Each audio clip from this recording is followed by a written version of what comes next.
های بچه حالا تو چطور بچه اومدم با جدید گفتم برم برای بچه های کیلی رو دارم با اسنایپ گفتم مثل فل چلنج اومدم گفتم داداش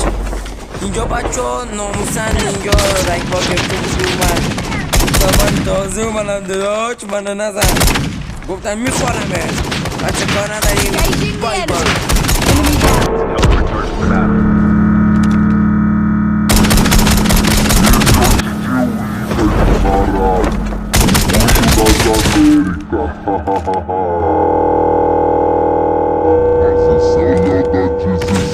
ساله بزنش دیگه.